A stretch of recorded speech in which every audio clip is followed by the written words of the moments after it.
everybody. We've got a very special guest joining us from Vancouver, British Columbia, Canada. She's a brilliant television and film actress. Millan Tesfazgi is here. Millan, thank you very much for joining us. I know you're very excited because you're going to be on the Lifetime Network in just a couple of days from now in a really cool production with the Mary J. Blige theme to it as well. Welcome to the show, my friend. Hello. Thank you for having me. I'm so excited to be here today with you guys. Oh, the pleasure's all mine.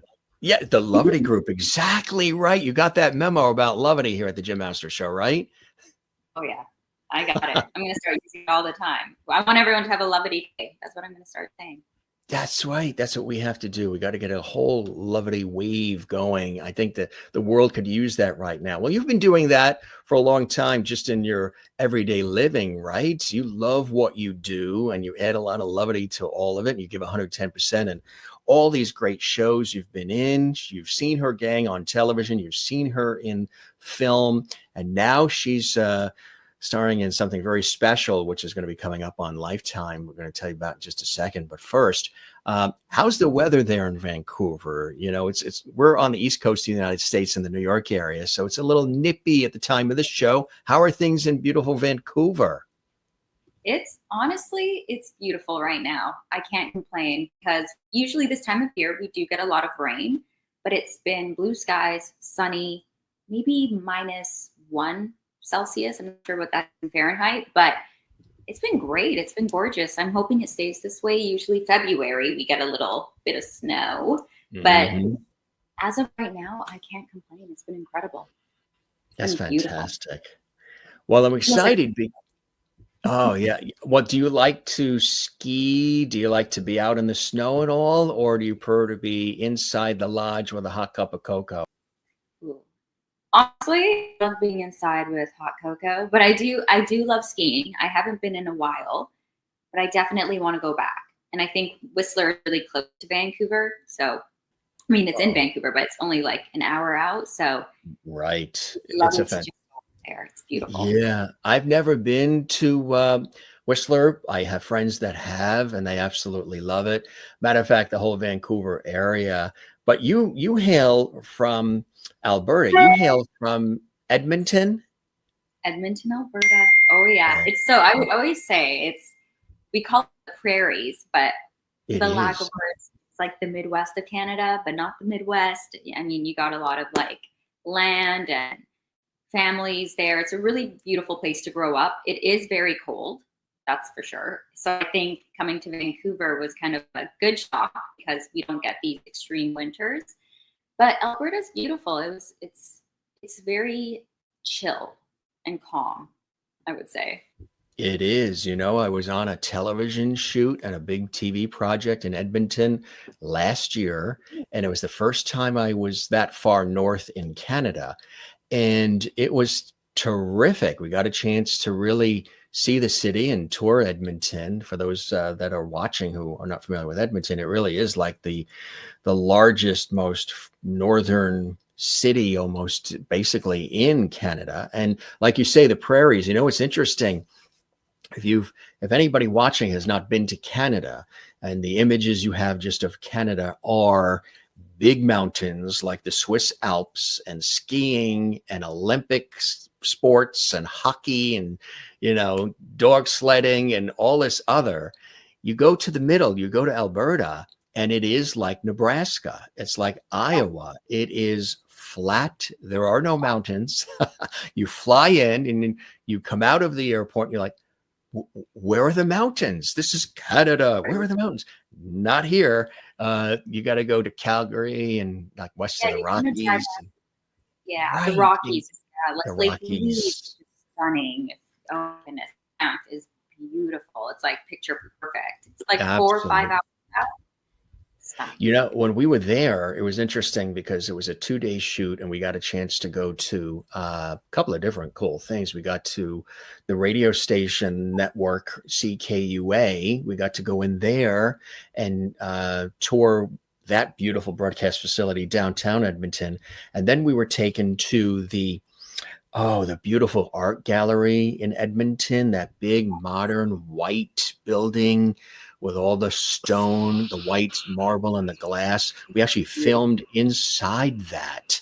They closed it for us and we filmed inside and it was stunning. Then we got a chance to go to the mayor's office and meet the mayor at City Hall, which is that really cool sort of triangular shaped City Hall they have there in Edmonton. And so several different locations we were taken to, sampled several of the restaurants. But when we were coming to Canada, everybody was like, you have to have, well, they wanted us to try the beer for some reason in Edmonton because there's some nice breweries downtown and little restaurants. So we sampled that, but they said you have to have the poutine as well. You cannot leave here without the poutine.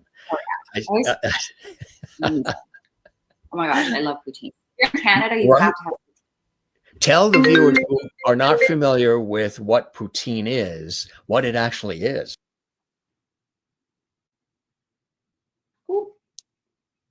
It's kind of like cheese, isn't it? Like cheese that, is little bits of cheese and it's sort of like French fries. And then you have like gravy, cheese curds, and you can always like spice up your poutine. It doesn't have to be plain.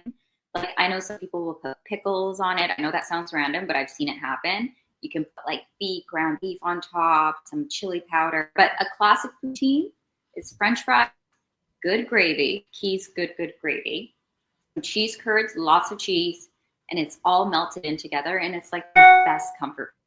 Best, like it's hug to the tummy. I like talking about it right now. I'm like, ooh, I need poutine. Your stomach is rumbling, right? It's like the computers. Your computer even sounds hungry. Ding, bing. We're talking food, and everybody's chiming in. The poutine is. Exactly. The poutine is definitely a real Canadian treat. I mean, obviously, you can't eat a lot of it because it is the French fries, the gravy, the cheese, but it was cool. Edmonton's a great city. A lot of people come from Edmonton. Michael J. Fox, the actor, I believe also hails from Edmonton. There's a lot of well-known people that have come from, I think, did Wayne Gretzky also come from Edmonton, the hockey star, I believe, too? And for the Edmonton Oilers, right? Exactly. So, well, Vancouver is great. We've had a lot of guests that have been on our show, on our series from Vancouver as well, because Vancouver has really become a second Hollywood. It's the amount of production, it's a lot cheaper too, cost-wise, and the tax rate probably lower. So there's a lot of production and a lot of the Hallmark movies, the Lifetime movies coming from that area too, right? So you're always positioned there in Vancouver because production is pretty active there, isn't it? So active. It's so active. And it's so nice that you get to see a lot of also Canadian talent gets to work on these amazing American productions that come through, and we all get to collaborate together, which is incredible. And you get to meet so many people from different parts of the world, which I think is one of the most exciting things, because everyone's just coming from different places and you get to tell each other, oh, I'm from here, you need to come over here. And you end up building these beautiful friendships with people you would have never met if it wasn't for that specific production, which I think is probably one of the best parts of it too. Absolutely.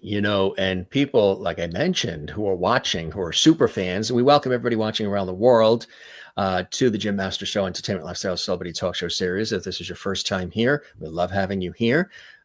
Subscribe to our YouTube channel, Jim Masters TV. Give us a like, leave a comment, all the rest. We love that. You've been in a lot of recognizable productions as well. Here is one of them, Supergirl, huh? Yes. Tell us about that. How cool it was to be a part of that, huh? It was really incredible. I think the best part, there's so much action happening. Yeah. So, to be honest, to be in the midst of it and watch it happening in front of you, it feels very real, which means they're doing their job really, really good. Because I remember the elevator had to come down and like blow up and all these things. And at one point I'm like, ooh, yeah, I'm scared. And I'm like, Millan, it's real. Like, the elevator is not going to blow up.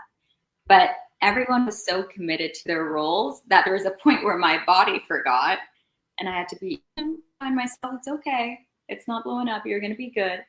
Everyone was super amazing and super sweet. And it's just really, because every production you go on, there's a different tool that you take away from every single one. And you get to put it in your little toolbox and head off to the next production. It's really Exactly. Right. Here's another one too.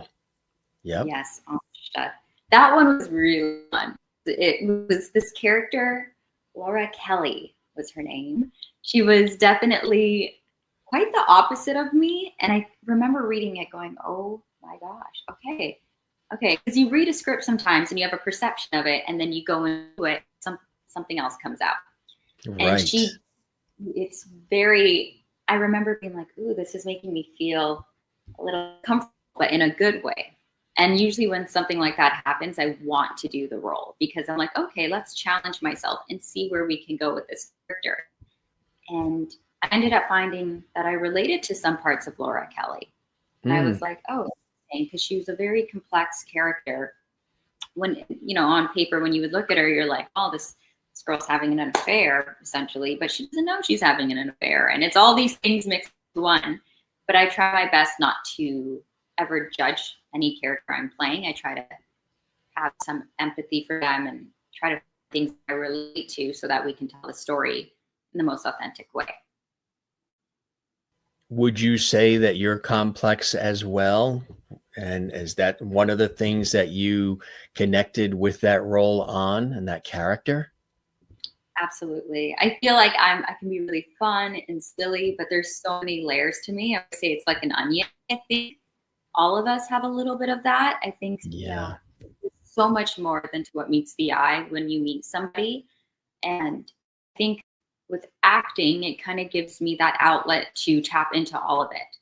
And you do that freely because you have to express yourself as an artist and you have to just not judge yourself. Art is subjective. And I think when you realize how it doesn't matter if someone thinks it's good or bad, as long as you're telling your honest truth in the moment, I feel like that's all you can do and walk away from that and go, I'm glad I got to tell that story. And maybe help someone else if they're going through something similar, or maybe it makes them laugh or cry, as long as they feel something. Exactly. Millan, what first attracted you to acting? How did you first get into it, and what inspired you to want to become an actress? And I know you've done stunts too, and I mean, you get in, don't you? Yeah. So with acting, it honestly started at a really young age. When I was 4 years old, I would try to put on performances for my family. I would drive them crazy. I'm like, everyone come into the room. And I was like, let's have dinner. We have guests over. I'm like, come on, bring everyone in. And you did that too, huh? Oh yeah. And I remember someone's calling us to the living room we go, because I would not give it up. And I would have to perform. And I didn't know what I was doing half the time. But I would just be like, oh, I'm gonna do a monologue. I didn't know what a monologue was at like 5 years old, but I would pretend that I did. And I would put on a scene for them and everyone was like, okay, good. And after a while, my mom noticed how curious I was about acting and film and television. So while I was in school, we have different departments.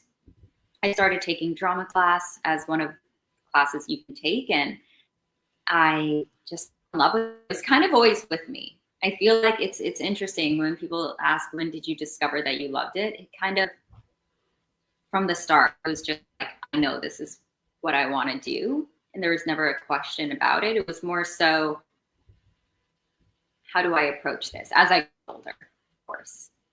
And I realized that I didn't want it just to be a hobby. It was something Right. This became a passion, right? This became a real passion for you.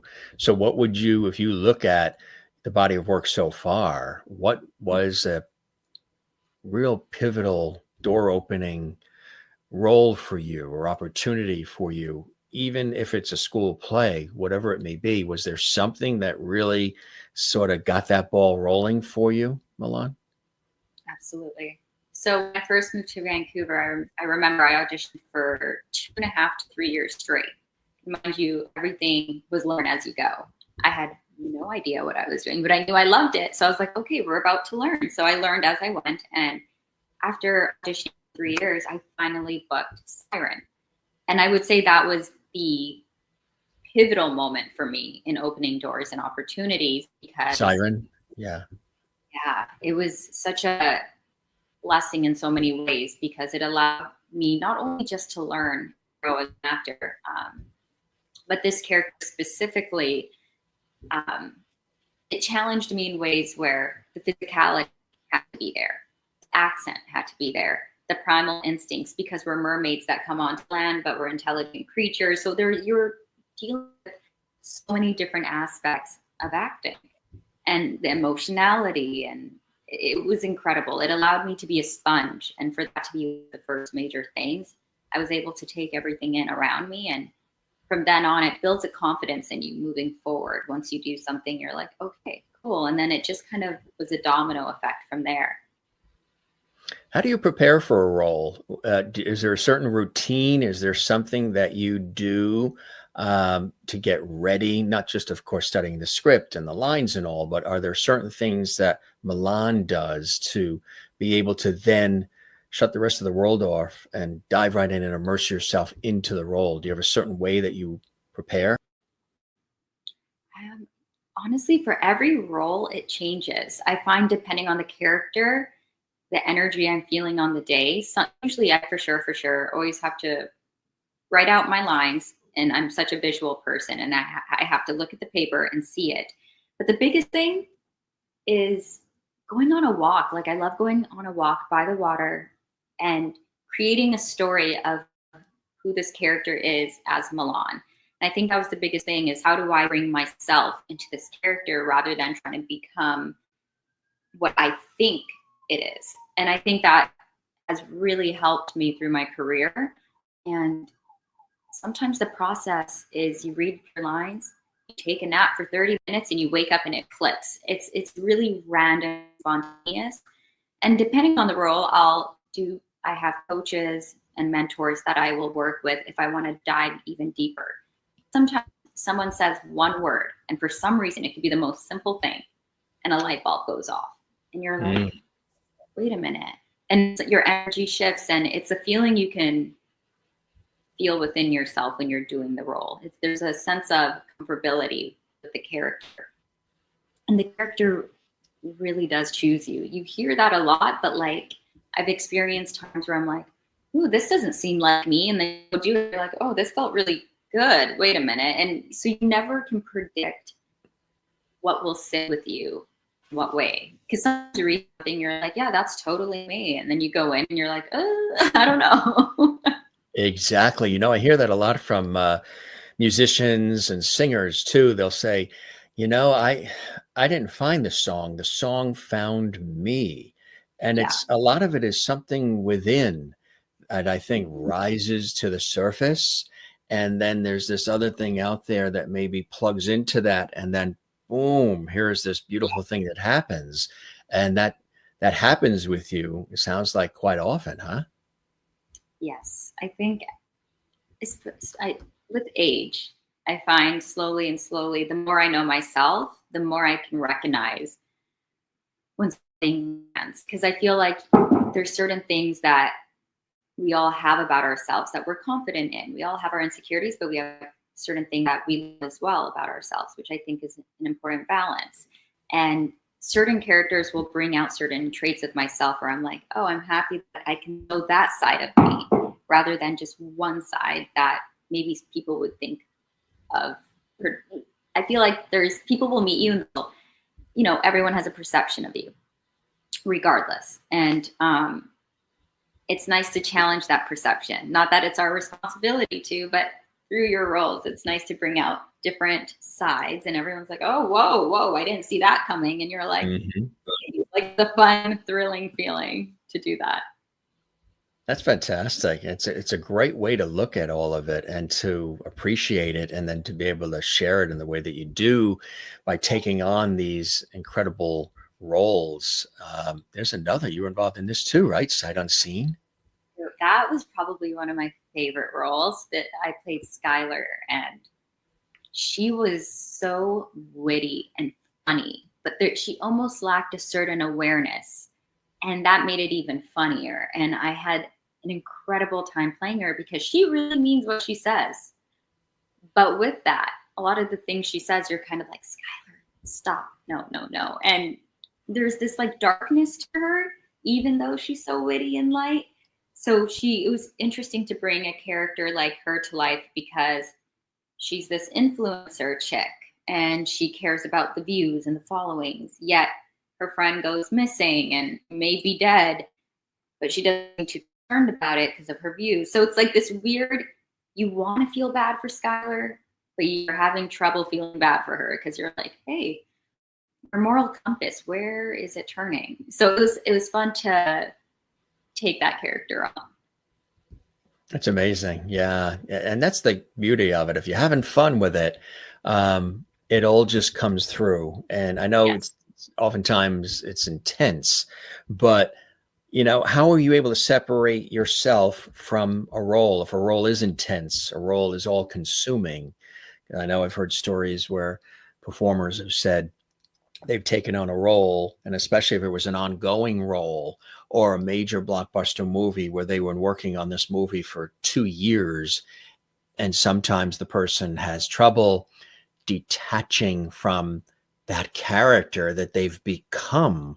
How do you work through that, and how are you able to still appreciate and revere the character, but not let it totally consume you, where there's this blur between who you are and who this character is? I think that comes down to prep, being as specific as you can. And if you are using substitution, knowing your own personal boundaries. I think sometimes, and I've done this before, I know actors who have done this, where sometimes you use a substitution could be crossing a boundary for yourself because you're going to certain emotional places, but you need to make sure you can come back from that. I think for me, I've realized what works better for me is being super intentional and specific in my prep so that I can take myself out of it and just live within the character rather than putting Millan through that. Even though I am going through it, I can recognize, okay, this emotion doesn't belong to me anymore. So let me leave this at work. And I will say it's easier said than done. I think it's practice. It's not something that you can just nail the first time. Emotions are emotions, your feelings, but meditation is something I do as well. I think that really, really helps, just getting back into your body and regrounding yourself and being able to go home and just go, okay, that was a good day. I'm going to leave that at the door. You do have to have those other things you can do to balance it all out, right? With everything in life, you have to have that go-to place or those people to be around or whatever it is. Take a run with the dog or go to the ocean. And for me, the ocean and music are two big things for me that sort of balance out the craziness of all the other demands of life on a daily basis. And we're both in fields, very related fields, you know, television and film and all the rest, where the demands can be great and the demands can be ongoing. And you just got to get in there and do your best, but you have to be able to unplug, right? And get back to you and reboot and refresh so you can come back out of that gate and take on whatever that next project or role is, right? Exactly. No, I think it's important to have a balance. And with acting, I say like the best tool is life. It's good to be ambitious. It's good to want it really bad and put in the work. But it's also important to live your life and know when to surrender and when to be patient. And I think as humans, we want to control the outcome of different things. And in our industry, you don't have a lot of control of the outcome. So there comes a point where you need to recognize, okay, as long as I'm putting in the work and I'm doing what I can do, I need to continue living my life and allowing joy in. And I feel like you actually become better at what you do because you're living and you're balancing it out. And you'll actually, when you're well rested too, you show up better for everyone else and yourself. So you're right. It's a balance for sure. You're very excited because, you know, through all of this, I mentioned in the beginning this project that is involving Lifetime, and people love the Lifetime network. They love Lifetime. They love the Lifetime movie network. And you're celebrating the role of Sasha in the 3 Lifetime films inspired by Mary J. Blige and the #1 hit, Family Affair. Now, congratulations. And of course, everybody loves Mary J. Blige. Can't get enough of her. But this really is a fantastic project that you are involved in. That's going to be seen on the Lifetime Network, folks. So stay tuned for that. We'll tell you all about that in just a second. But how did this come your way? Because this is a wonderful ongoing franchise that Mary J. Blige has, and that's relationship with the Lifetime Network. So they'll see it in Canada, they'll see it in America. Tell us about how you got involved with this. So I ended up getting an email from my agent, and they were like, hey, there's this role for Sasha. Would you like to read for it? And of course, I saw the storyline, I saw the scene, I saw Mary J. Blige attached to it. It's like, of course you're going to say yes.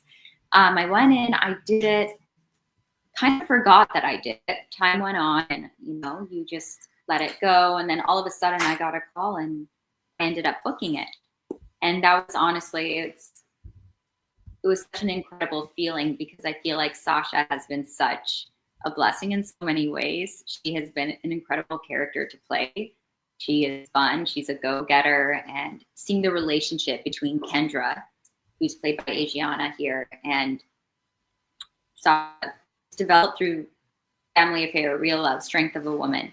It's different when you get an opportunity to sit with a character longer and evolve with them through the years. So that's what we got to do, and we were able to let out so much creativity through that. How do you describe Sasha for those who are going to be watching and falling in love with the whole thing and the character and all of it? How do you describe Sasha? Sasha is a go-getter. She's hilarious. She's funny. She definitely speaks her mind. She's super direct, but she's extremely compassionate. She loves her friends. She loves her family. She's super loyal. She'll do anything for the people she loves. But through the show, you will see Sasha overcome different emotional tribulations. And I think you see her become vulnerable and open, and seeing her even being there for Kendra through different emotional tribulations that she goes through. You can see that Sasha is more aware than what she puts out. And I'm excited for the audience to connect to her in a different way this time around, because in Real Love, the first movie, she was a young mom. She was like, come on, everything's cool, it's good.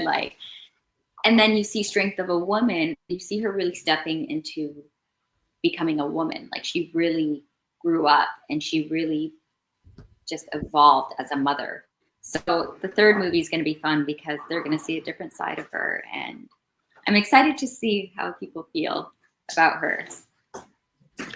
And tell us about that, because there is sort of this, it's like a trilogy in a way. It's a 3-part series, and it is executive produced by Mary J. Blige, and it's the 3rd installment of this series, which began in 2023 with Mary J. Blige's Real Love, followed by Mary J. Blige's Strength of a Woman.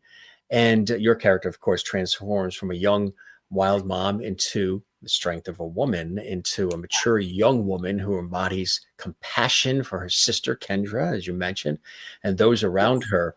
So it is, this is like an ongoing situation with these series, which is exciting, right? People may have been excited about the others and are super excited about this one. Yeah, no, this one, because it was filmed starting in 2022, us as the actors also have grown with these characters and are in so many different places in our lives. And I think for everyone who's watched Real Love and Strength of a Woman, Family Affair is going to take everyone on an emotional ride, I feel, in the most beautiful way.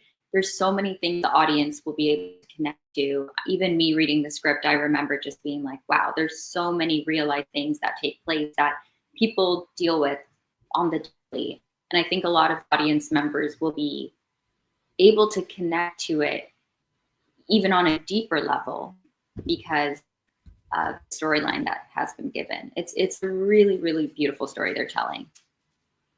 Tell us a little bit about it for folks who are going to, dive in and watch it for the first time and they're not familiar with the storyline or any of the characters.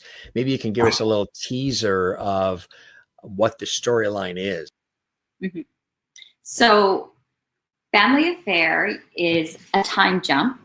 You'll see that Kendra and Ben have moved into the city, and Ben has re-entered Kendra's life after all these years. And with that comes different emotional obstacles, of course, from the past, the baggage, and current things that have come up. And a lot of people from the past will appear as well. And it's basically a story of love and tribulation, and experiences that we have to overcome and grow and evolve. And if you've watched Real Love and Strength of a Woman, it is going to be re-premiere for Family Affair. So I think that with Real Love and Strength of a Woman, at the beginning you see these young kids and you see them in college in North Carolina, and they're having a good time, and it's all this love, and all these dark things take Real Love as well.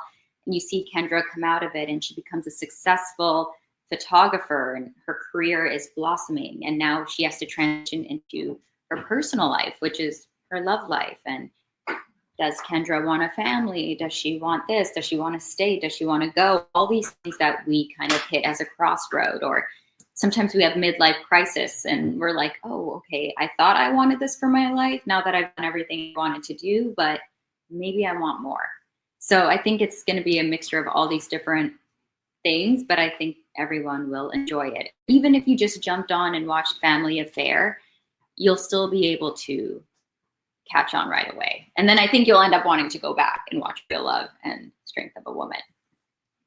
Which is fantastic. Have you had any opportunity yet to meet Mary J. Blige, or has she sort of chimed in at all on the whole thing? I have not met Mary J. Blige yet. I mean, I would love to. I mean, I'm listening to her music. I mean, my mom used to. And our next guest is, that would be nice, huh? Oh my gosh, I was like, this is definitely a lovely day. I was like, oh my goodness. Oh, yes, absolutely.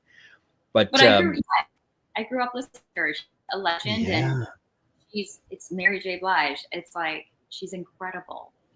So to be attached to anything she's doing is an honor. And I used to listen to Be Without You with my mom and sing it out loud on the way to school, even though I don't even know how old I was. I was acting like I knew what it was like to be heartbroken, and I would sing it with the passion, and then Real Love would come on, and it's like, it's nostalgic. It's honestly nostalgic. It is, absolutely. And she's gotten involved in the world of production and movies and television, and of course the great music career as well. And it's terrific. And that's what's great about these industries. You can branch out and do 100 different things like I do. I wear a lot of different hats in the industry. You take on all these different roles, and you're involved in so many different things too. Have you done some stunt work too, or some of your own stunts? I've done some of my own stunts. That is still a minuscule part, kind of still growing in that. I'm still very that's something new to that's it, developing, and yeah, wow, that's exciting. Do you enjoy that part, doing that? I do. I want to learn more about it and whatnot, but that stunts it kind of just followed me. It's very funny because I didn't actually go out and be like, I want to be a stunt person. Like, I want to do stunts, because stunts, people who do stunts, they're incredible. It takes a level of mental and physical. Yes. I don't think they get enough credit for what they do. They're the unsung heroes. The body doubles, the stunt doubles, it's incredible what they do. And when you see them, sometimes they're interviewed or what have you. We've had some come through here too. What they do is extraordinary, but you only sometimes hear about them if they pass away, and then they look back at their life and they were a stunt. Oh my God, that was that person in that show and that series and that movie and that. But what they do is incredible. I always say that to be a stunt person, it takes a level of physical and mental focus, because there's so much things happening on set. And they are the ones who, and like you said, stunts don't get enough credit. Like, and like when they show up on set, no matter what's going on around them in the chaos, they have to stay focused because so much is on the line. It's their life, it's their body, it's their people around them. So for me, it's with stunts. I wouldn't say I'm a stunt person because I know stunt people and they really do stunts. But I've been given the opportunity where I was put in positions with professionals to learn and do some of my own stunts. Like Siren was really incredible because we had it was in Vancouver Film Studios. We had a 16-foot tank and we built that. And we did a lot of underwater scenes. Wow. And it's incredible. We learned breath hold for like, there's different ways to learn hold your breath, which I didn't even know. And learn all these different tools and then you're able to perform. But they made such a safe environment for us to grow and learn with that. And coming out of it, I was like, oh my gosh, you guys, we really can swim now. Like, not that we couldn't swim before, but now this is on a different level. And give us opportunity to do things we didn't know we could do by ourselves. It gave us the confidence to go, you know what, I don't need a stunt person because I can do the stunt. I can do it myself. Right, yeah. Exactly. So that was incredible. As you do it, you learn, and then you get more comfortable with it, and you go on from there, which is really, really exciting. I want to let folks know too that the Lifetime series is on Saturday, the 25th at 8 p.m. Eastern, 5 p.m. Pacific. The first two movies will air before the premiere as well. This is the third installment of Mary J. Blige's Family Affair. Again, it's on Saturday, January 25th. If you're watching this conversation with Millan 6 months from now, that's old news. I'm sure you probably see it in the archives. However, for those watching right now, it is coming up on Lifetime, which is really exciting. You know, you've got a busy year ahead, too, because you're also excited to be a part of the cast as Jasmine in episode 10 of CBC's hit series, Wild Cards, and that's coming up in March. Congratulations. You're going to be seeing even more of Millan on TV and in film from what she's already done already. Tell us about this. This is exciting too. Oh my gosh. Wild Cards is so fun. And it's awesome because it was actually based in Vancouver. So that was a really awesome kind of take too, because a lot of the times Vancouver is pretending to be New York or pretending to be Brooklyn, even though people are like, wait, Brooklyn doesn't have mountains. Wait a minute. But and where are the bagels and the pizza? Where is it? But with Wild Cards, I can't say too much about episode 10. What I can say is it's going to be extremely comedic, but also very serious. And my character Jasmine, you know what? I'll say this. She's definitely a party girl. She is a party girl. And you'll get to see all these different sides of her come out. But what I will say with Wild Cards is the whole cast and crew is incredible. The show is amazing. It just premiered recently for season 2. And if you haven't watched it, try to keep up, watch it. And then when you get to episode 10, you'll see Miss Jasmine appear. That's so cool. So you've got a lot going on, quite a busy, roster of things happening, huh? It's very lucky. I bet you're pinching yourself, aren't you?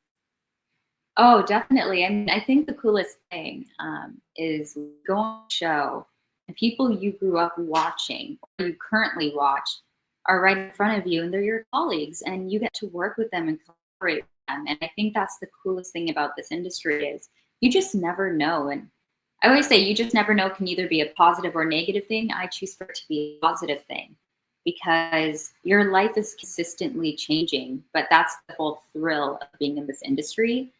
There are no rights or wrongs. It's kind of allowing it just to flow like a wave. And sometimes those waves can be really, really high. Sometimes they can be really, really low. I think it adds the yin and the yang to it. It makes you appreciate the things you receive and you're able to really be present. It is surreal when you're watching someone in front of you that you're like, wait a minute, why do I recognize you? I grew up watching you. Yeah, I've always admired them, and exactly. So Yeah. Wild Cards on CBC, and of course this on Lifetime as well. You'll be able to see her there too. And um, there's, of course, can't forget this one too, right? It's in Yellowstone. So this one, I have such a funny story with this one. I remember the day I did the audition, I was in such a rush. We all have those. I feel like every actor has a story where they're like, I gotta go to work and I gotta get this tape done, and it's that the artist life. And I remember I did the tape, and then my agent calls me. Oh, you booked Disappearance in Yellowstone. And I genuinely was trying to act like I knew what she was talking about. I was like, Yeah, yeah, I did. And I was absolutely. like, yeah. What was my role again? And she's like, pardon? I was like, yeah, Disappearance in Yellowstone. What was the role again? She's like, oh, girl, you're a cop. You are a cop. And I remember just being like, I'm a cop. And mind you, I've never held a gun before. So I had to. That was a great role for me to be introduced into that world. And it's when you're playing a cop or a detective, it's a different demeanor. It's a different physicality, tone in your voice. So that was a really fun, unexpected one. So that one, I remember just being like, oh, wow. And that was great. It's amazing too. Like, for example, a lot of people, when they're taking on a role, like whether it's a cop or a nurse or whatever it may be, sometimes they even study that industry. They'll study Yeah. the medical field, or they'll study law enforcement, or they'll study finance, or whatever that role's world is about. Do you do that sometimes as well? What's it like for the life of a cop? What's it like for the life of a financier, a CEO, a medical professional? Do you ever dive in and look at that too, from the day-to-day reality of it?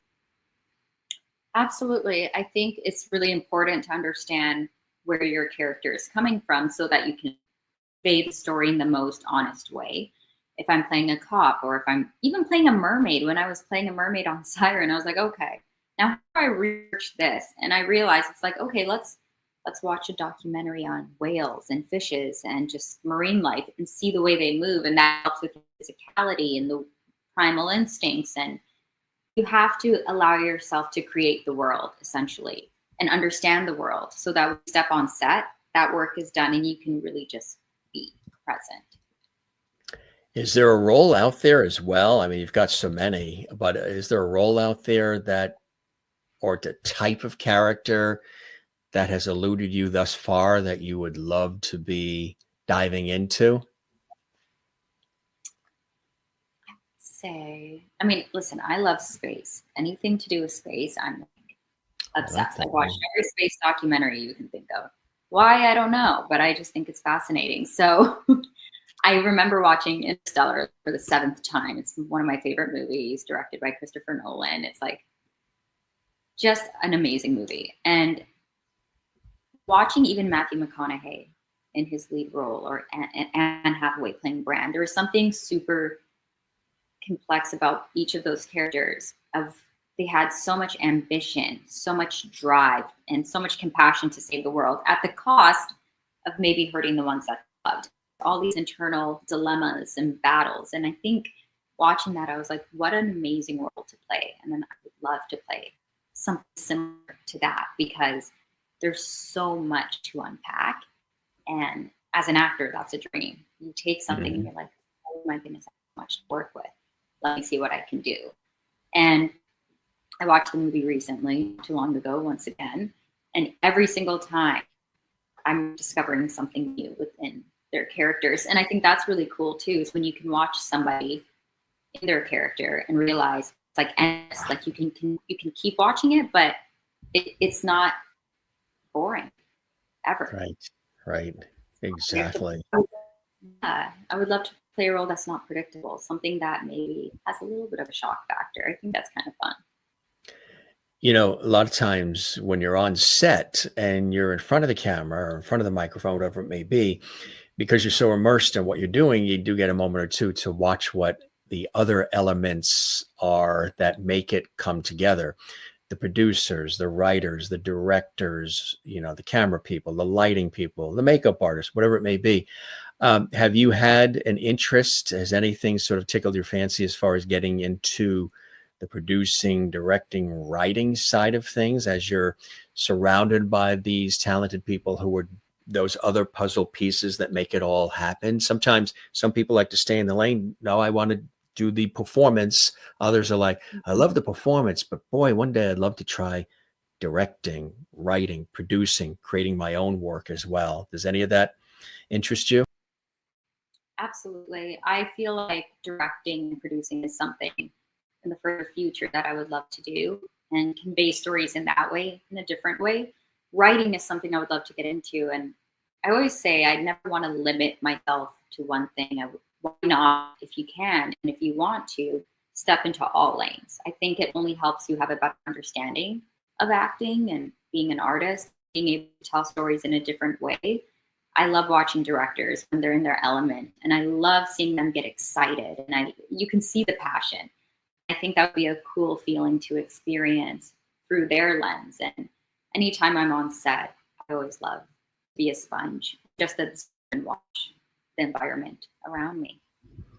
How about travel too? I mean, you're in the Vancouver area and you've traveled to other areas, but are there places where, gee, if you got a call, hey, we're filming on location here or there, do you have some dream places you wouldn't mind they set up shop and you start rolling cameras? Oh yeah, I think I would love to film in Japan. I was like, how cool would that be? That would be incredible. Or even filming in New York. I feel like New York has a magic to it. It really, really does. And I think, especially not being from New York, when you step into it, you're like, the people, the food, the energy. Filming is incredible. And I would love to film in South Africa as well. That'd be really cool. That's anywhere, fantastic. honestly. Anywhere, Europe, Australia, you're right? Yeah, I'm an open book with it. Why not? That's exciting. So, yeah. What's a typical day like for you? I mean, are you always busy? Are you always creating? What's a typical day like for you? Honestly, it varies. It looks so different sometimes, depending on the season of life.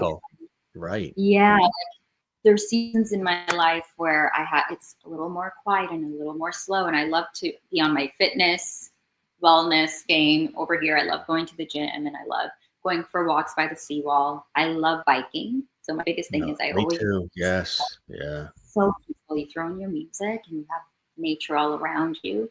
And then there's times where it's all this like creative zone. You're auditioning and you're working. It all kind of comes at once. It's never like, oh, it's slow right now, we'll just give you one. It's like, oh, it's slow right now, here's 10. And I kind of love that. I think it kind of keeps you on your toes and you're like, you never know what to expect. And I think that's the thrill of this industry. Always, oh my gosh, I don't know what next week looks like, but oh well, we'll see what happens. And then something happens.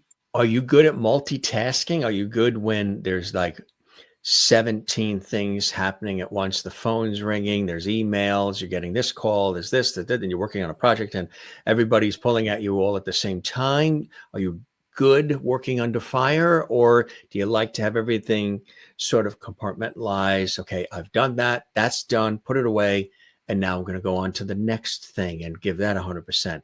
Or does that vary?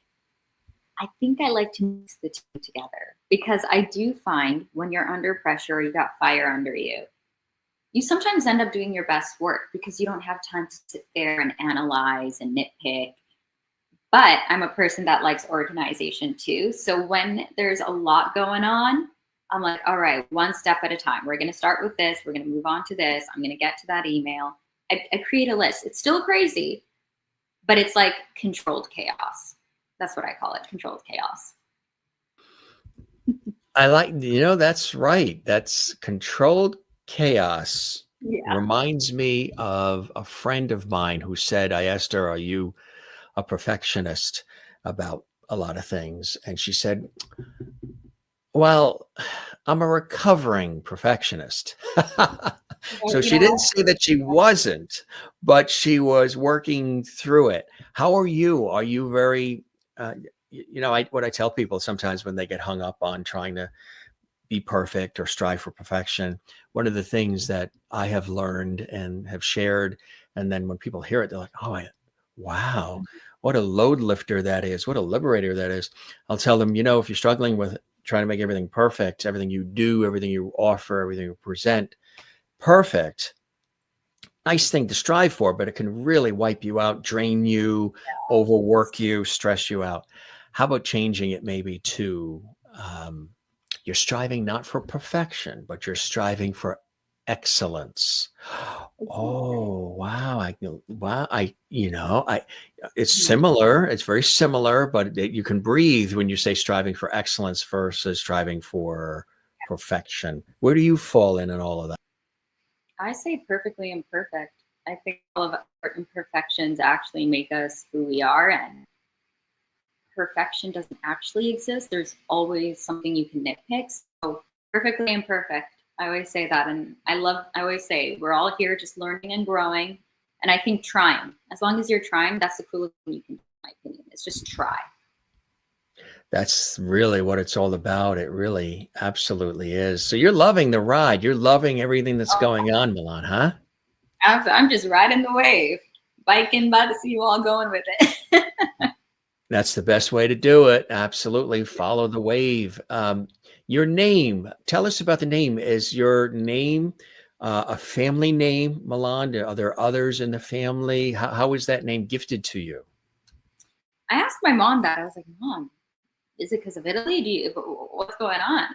She's like, no, my name is spelled Millan.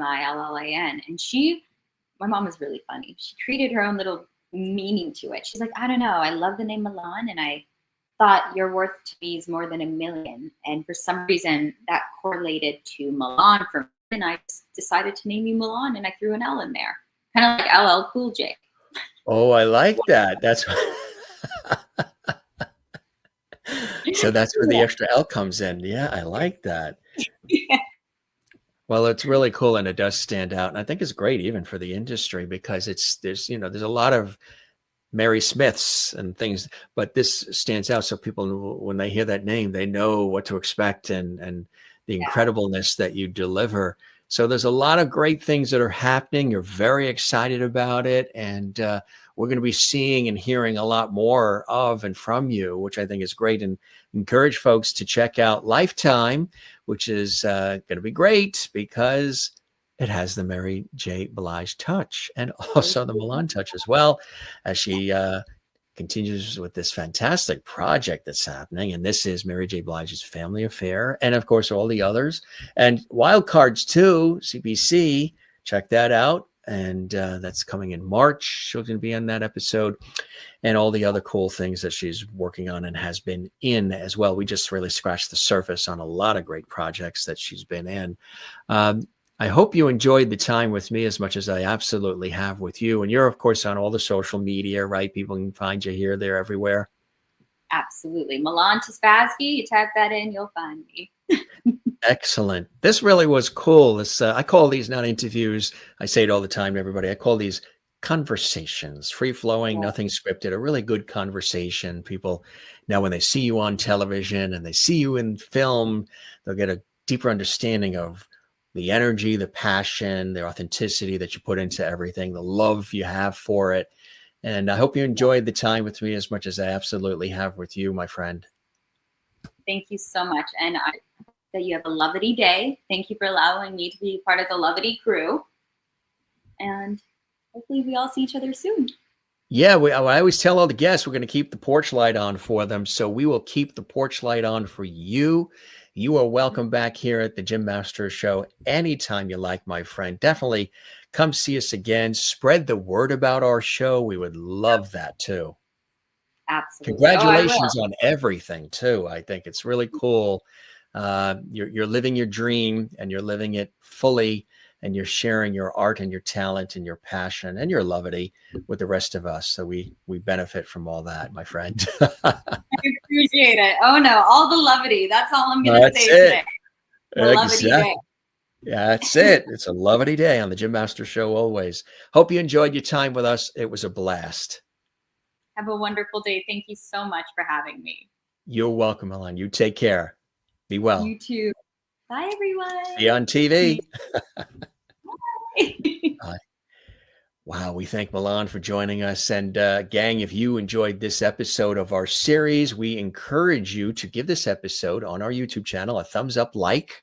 Yeah, there's a like. Share this episode on your social media. Subscribe to our YouTube channel, Gym Masters TV. Drop a comment below, right there, right below all the episodes. Let us know what you enjoy, what you love about the Gym Masters show. We thank Millan for joining us here on the show. We thank you for joining us as well. This is Gym Masters. Take care and be well. Be right here waiting for you for the next episode of the Gym Masters show. Come see us again. Tell all your friends that we're here with all these great celebrity guests and special guests joining us from around the world. For all of us here, be well, take care, and thanks for watching the Gym Masters show. Cheers.